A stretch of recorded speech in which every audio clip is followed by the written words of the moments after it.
Hello everyone, welcome back to the Chance from Little Show. And today we're going to be going over the 5 reasons why feminism is destroying society. So this is a very emotional issue, so we as people that believe that this is destroying society should come at this with love and charity. But let's just jump right into reason number 1. It undermines the family. So addressing this reason, we must understand what feminism is. So feminism is not just one monolithic doctrine. There is the first wave, which is the legal equality voting rights, right? And then there's the second wave, which is from the 1960s to the 1980s, which was the structural critique of marriage, sexuality, and the patriarchy. And then there was the third and fourth wave, which was gender theory, autonomy, and intersectionality. So when it comes to why feminism undermines the family, nuclear family, it comes from the main overlying activist in the feminist community. Shulamith Firestone, who was a major radical feminist theorist of the late 1960s and early 1970s, wrote that biological family structure creates male dominance and that the family should be radically transformed. Another feminist activist in the 1970s, named Kate Millett, who wrote Sexual Politics, framed that family as a political institution that enforces male power. So this whole idea from the feminist ideology is that the family unit has a natural way of the men overpowering the woman. But again, this is just not true. It isn't about men overpowering women. It's about that there are different gender roles. Men tend to be more leaders. There is a biological difference as well.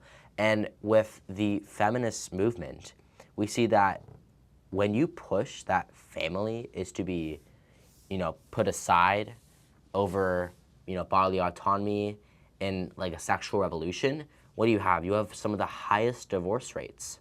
We see before feminism was extremely popular in the 1940s to the early 1960s, divorce rates were about 20 to 25% of first marriages ended in divorce. But when feminism came around, what do we have?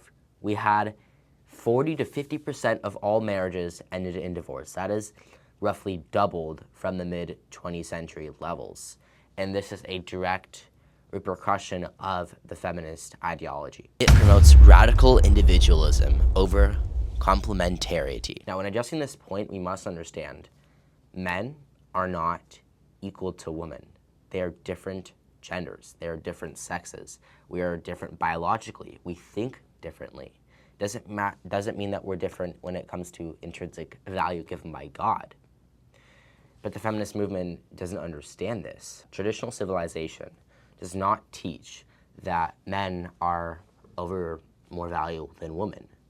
No, we are the same value, but we're not equal because, as I said, we're different biologically. Men have roughly 40% more muscle mass than women on average.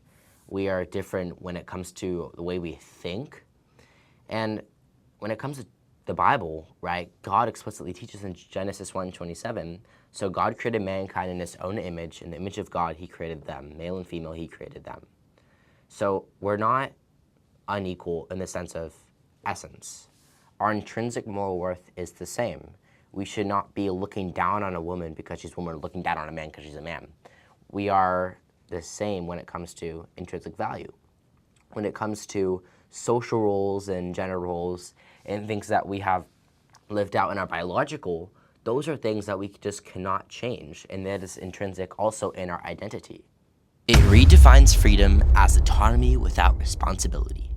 When addressing this point, we must understand that the feminist ideology often equates empowerment with things like sexual liberation, things like abortion access, rejection of traditional moral norms. But the real freedom is ordered toward truth and virtue. It is not simply choice. We should not be striving for what feels good with this woman, right? The women that are just wanting choice. Oh, I can do that, then I am better, right? This is more rights for me. But the problem is, some things we do restrict rights. A person cannot kill another person. That's the right that we take away. A person cannot have the right to go rob. That's a right that he does not have. Some rights restrict us for the better of society.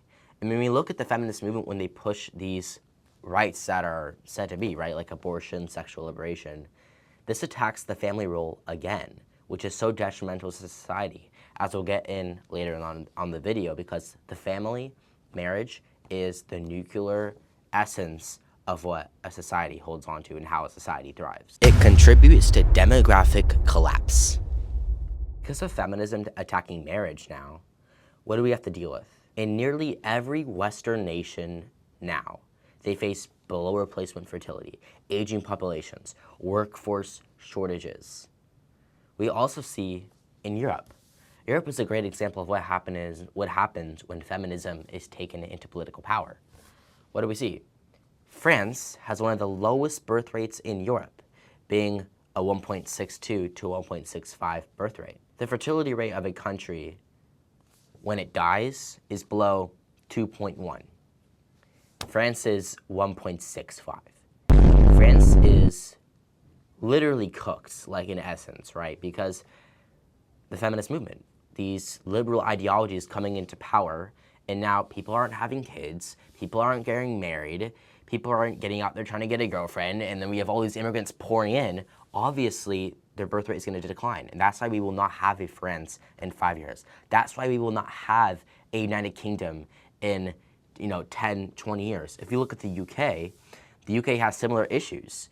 1.4 per every woman in 2024. That is even lower than France. This should scare all of us as conservatives, and we should fight that this never ever happens in the West, because if this does, then Western civilization will never be able to succeed in the future, because we will be taken over by leftist ideology, and we won't have any kids, we won't get married. And these are things that are necessary for a civilization to thrive.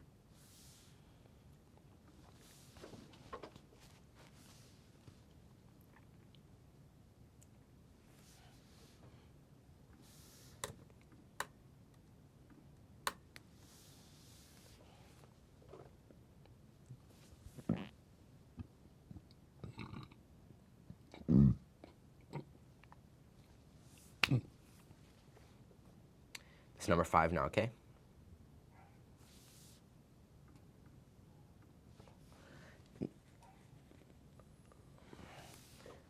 Now, the reason number 5 is so important is because instead of viewing men as protectors, providers, right, they are viewed as oppressors, toxic, beneficiaries of a systemic power, patriarchy.